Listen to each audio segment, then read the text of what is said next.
Bab 106, Musuh Terbesar Logika. Diunggah oleh Baca Suara. Reynold Lewins Point of View.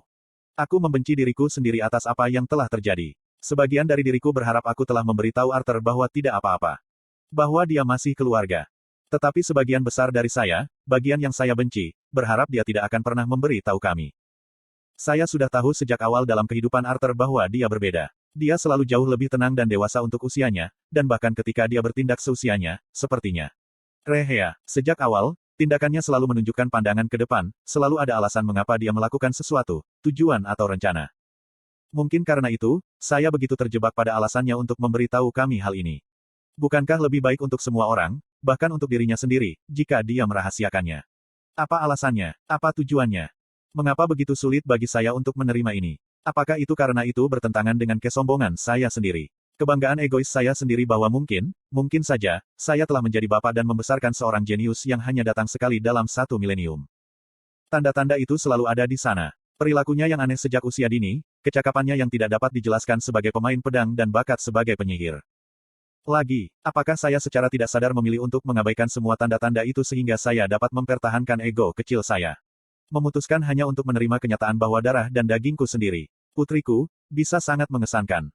Mau tak mau aku menertawakan diriku sendiri betapa sulitnya mengatakan, "Nak," sebutan sayang yang begitu sederhana.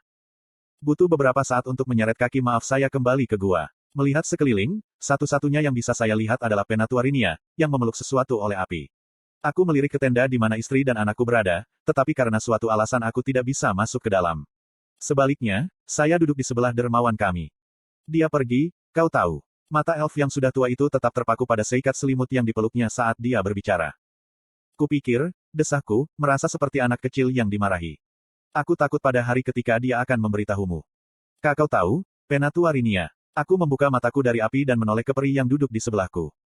Aku melihat banyak hal, tetapi hanya untuk bocah itu aku harus menggiling kepalaku yang lama untuk mencoba dan mengumpulkan apa yang ada dalam simpanan untuknya. Dia bertemu tatapanku, matanya redup karena kelelahan. Dia bukan anak laki-laki, aku mengejek, mencondongkan tubuh ke depan ketika aku tersesat dalam nyala api yang menari di depanku. Dia masih anak-anak bagiku, sama seperti bagaimana kamu masih anak-anak juga, Penatuarinia balas terkekeh. Bersandar dengan hati-hati di kursinya, dia melanjutkan. Saya selalu menganggapnya lucu. Prasangka yang dimiliki orang tentang usia dan kecerdasan, semakin tua seseorang, semakin banyak kebijaksanaan yang harus ia miliki, dan semakin cerdas seseorang, semakin logis ia seharusnya. Pasangkan kedua sifat itu, dan senior yang cerdas harus bersikap dingin, cerdik menghitung. Tidakkah Anda setuju? Petik 2. Melihat ekspresiku yang bingung, dia mengungkapkan senyum lembut dan dengan lembut meletakkan bundel yang dia pegang dan mendekatkan tubuhnya ke arahku. Apakah Anda melihat saya sebagai orang yang cerdas dan penuh perhitungan? Peri tua itu memberiku kedipan mata. Tidak, tentu saja tidak. Tapi, aku tidak mengerti apa hubungannya dengan Arthur, aku balas terbata-bata, terperangah. Bukankah kau berharap Arthur akan tutup mulut saja? Bahwa Anda akan merasa lebih tahu tentang siapa bocah itu sebenarnya. Saya yakin Anda juga bertanya-tanya mengapa anak itu memberitahu Anda sejak awal, bukan? Petik 2. Sebelum saya memiliki kesempatan untuk menjawab, peri tua itu menusuk dada saya dengan lembut. Tepat di tempat di mana hati saya berada. Jantung tetap menjadi musuh terbesar otak. Ya sebenarnya, untuk pria, musuh paling tangguh di otak mungkin adalah. Tatapan Penatuarinia jatuh di bawah pinggangku. Ketika saya menyadari di mana dia merujuk, insting langsung saya adalah menyilangkan kaki saya, tetapi saya segera mendapati diri saya tertawa di samping peri tua itu.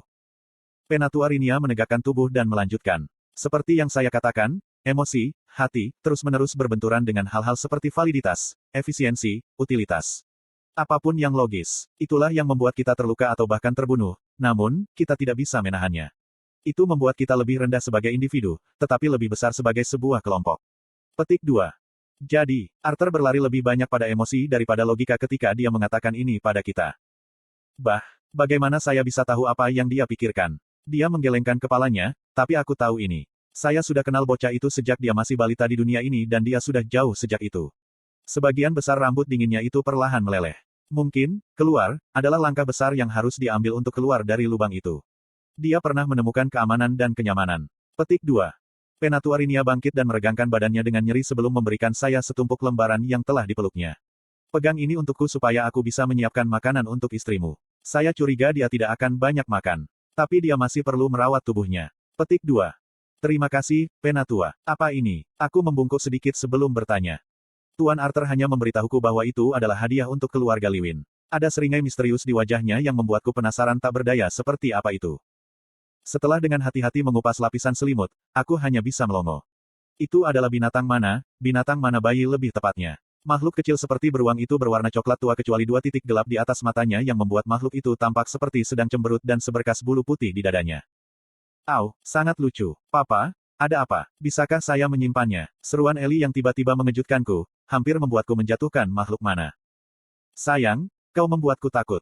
Dan, aku tidak yakin apakah, saat itu, makhluk mana terbangun dan memejamkan mata dengan putriku, itu ide yang bagus. Petik 2. Suaraku menghilang saat putriku dan mata binatang itu mulai memancarkan emas yang samar. Aku duduk diam, menyaksikan apa yang hanya bisa kuanggap sebagai proses ikatan. Saya belum terikat dengan mana, tetapi Arthur dan Ellie sekarang.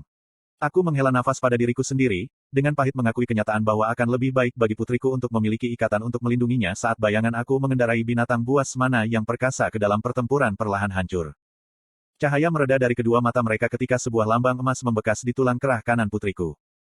Binatang buas seperti beruang mengulurkan tangannya, seolah ingin dijemput oleh Ellie, dan mengeluarkan rengekan lembut. Hehe, aku akan memberimu nama Bu, putriku terkikik ketika dia mengambil binatang buas mana. Bu, aku tergagap, membayangkan binatang buas mana yang akan tumbuh disebut sesuatu yang sangat lucu. Ya, karena flek hitam membuatnya tampak seperti dia selalu marah. Jadi, Bu, dia menyatakan. Ayo kita bantu nenek, Bu. Putriku bolos, hanya untuk berhenti dan berbalik. Oh, benar, Papa, Mama sudah bangun. Petik 2.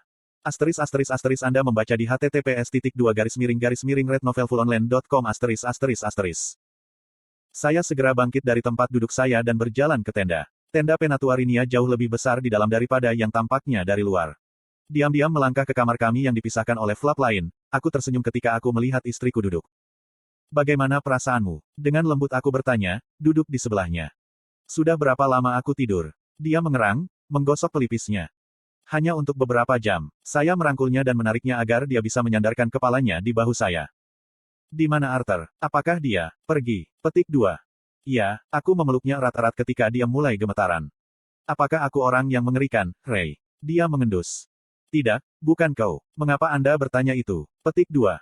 Aku menyebut Arthur sakit. Saya tidak menganggapnya serius ketika dia memberitahu kami rahasianya. Saya tidak ingin menganggapnya serius. Dia menatapku, sudut matanya dipenuhi air mata. Itu normal. Saya tidak akan mempercayai siapapun yang dapat dengan mudah menerima apa yang dikatakan Arthur kepada kami. Saya menghibur, dengan lembut menyisir rambut saya dengan jari. Lalu apakah aku orang yang mengerikan karena meragukan apakah Arthur adalah putra kami? Petik 2.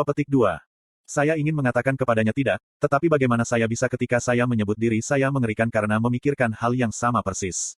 Rasa sakit dan sakit yang saya rasakan sejak mempelajari kebenaran tentang Arthur berasal dari keinginan dan impian egois yang saya tempatkan pada anak yang saya panggil putra saya. Alice adalah orang yang benar-benar melahirkan Arthur. Dia mengalami stres, ketidaknyamanan, dan rasa sakit selama kehamilan selama 9 bulan sebelum mengalami penderitaan saat melahirkan. Dia merawatnya, memberinya makan, merawatnya ketika dia sakit dan mengajarinya cara-cara dunia ini. Sekarang, semua yang dia tahu tentang anak itu ternyata bohong. Aku menggigit bibirku yang gemetaran, berusaha tetap diam. Saya harus menjadi yang kuat. Saya harus menjadi orang yang dapat diandalkan oleh istri saya. Maaf, tiba-tiba istriku berbisik. Kepalanya masih bersandar di pundakku, jadi aku tidak tahu ekspresi seperti apa yang dia miliki. Kau tidak melakukan apapun untuk menyesal, sayang. Kita hanya perlu waktu untuk memilah perasaan kita. Arthur tahu ini, itulah sebabnya dia memberitahu kami sebelum dia harus pergi. Petik 2. Berapa lama dia akan pergi? Dia bertanya. Saya mungkin salah dengar, tetapi suara istri saya terdengar agak kasar ketika dia bertanya. Dia berkata beberapa tahun, jawabku, berharap Alice akan terkejut. Sebagai gantinya, dia memberi saya sedikit anggukan saat dia bergumam, saya mengerti. Alice, ada apa? Aku menarik istriku sejauh 1 lengan, berusaha melihat wajahnya dengan lebih baik.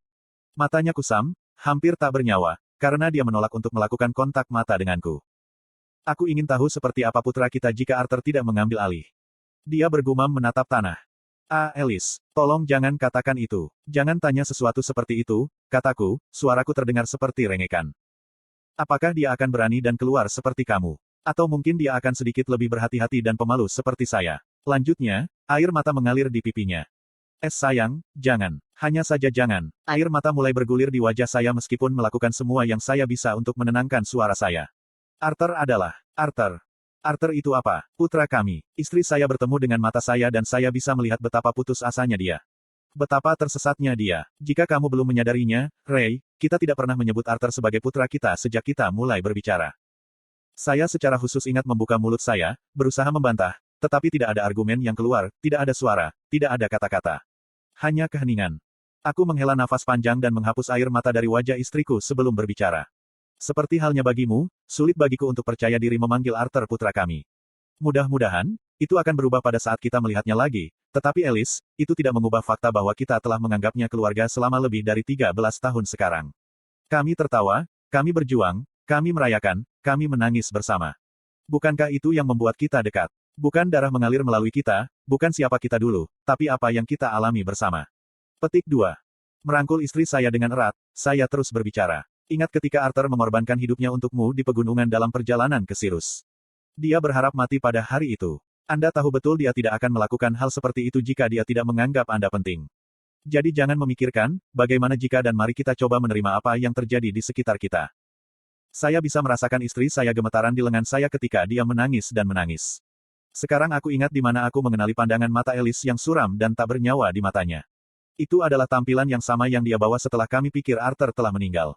Itu dia yang berusaha melarikan diri dari kenyataan. Kami duduk di sana selama beberapa saat dalam pelukan masing-masing sampai air mata kami mengering dan isak tangis kami berkurang menjadi rengekan lembut. Alice, kamu bukan orang yang mengerikan. Percayalah, saya sudah berpikir lebih buruk dari Anda. Tapi itu akan memakan waktu bagi kita untuk membungkus kepala kita di sekitar ini. Suaraku menghilang saat aku memegang wajah istriku dan menatap dalam-dalam, mempelajari setiap detail wanita yang kucintai.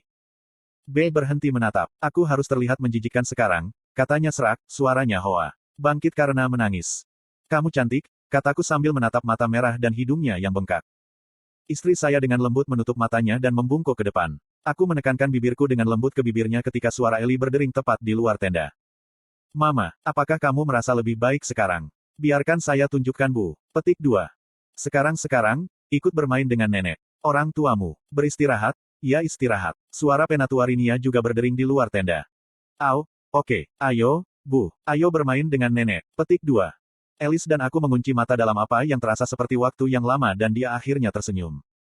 Apa, Bu, yang Ellie bicarakan? Tanya istriku, mengangkat alis. Aku akan memberitahumu nanti. Menembaknya apa yang seharusnya saya mengedipkan mata dengan mata saya yang bengkak, saya menyeka air mata liar yang menyimpang dari wajahnya dan kembali ke tempat kami tadi pergi.